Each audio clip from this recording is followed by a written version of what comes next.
भक्त बेकार के एक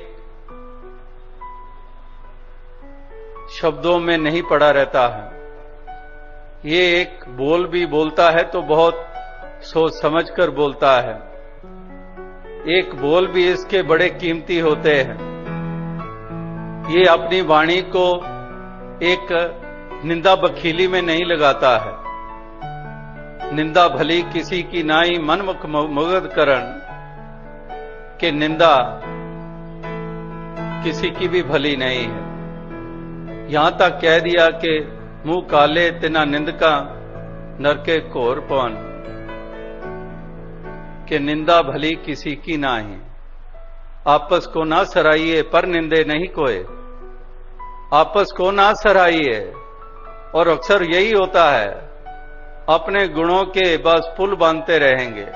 मैंने ये, मैं वो कर लेता हूं, मैं तो बड़ा सच्चा हूं, मैं तो सत्यवादी हूं, मैं तो ये हूं, मैं तो वो हूं। आपस को ना सराइए पर निंदे नहीं कोई।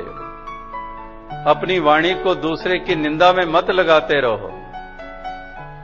आप तो अभी उतरे ही नहीं हो, मैदान में उतरे ही नहीं हो, पता ही नहीं है कि हकीकत क्या है। किस तरह से बस बार बार खड़े होकर कमेंट्स देते रहो, कमेंट्री करते रहो, फलां ये फलां वो। जो उतरे हैं उन्हीं को पता होता है। तुम भी उतरो तो पता चले, तुम भी उतरो तो पता चले, तुम भी पार्टिसिपेट करो तो पता चले कि वाकई कहां पर क्या क्या ऐसी स्थितियां आती हैं और ऐसी स्थितियों के बावजूद कोई कैसे खड़ा रहता है। तो इस प्रकार से आपस को ना सराइए पर निंदे नहीं कोई। दूसरे की निंदा नहीं, अपने आप की सराहना नहीं। हम नहीं चंगे बुरा नहीं कोई, ये प्रवृत्ति होती है भक्तों की कि हम नहीं चंगे बुरा नहीं कोई। ये एक भक्त की प्रवृत्ति होती है। तो इसी प्रकार से महापुरुषों ने तो यहां तक कह दिया कि कंचन तजबो सहज है, सहज क्रिया का न्याय, पर निंदा केरो त्यागना बहुत कठिन है। ये कि एक कंचन भी तज दे कोई और त्रिया का ने भी छोड़ दे कोई, लेकिन निंदा केरो त्यागनो बहुत कठिन है। ये कि इस प्रकार से एक निंदा जो है ये वाणी करते रहती है, ये बखीली करते ही रहते हैं।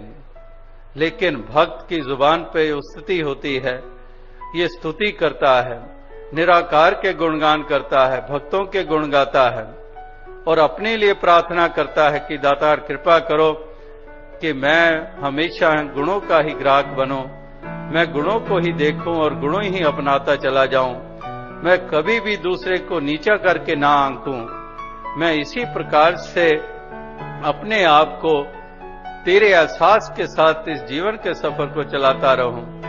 यही एक भक्त की प्रार्थना भी होती है, यही भक्त के गुण होते हैं, ये भक्त की पहचान होती है।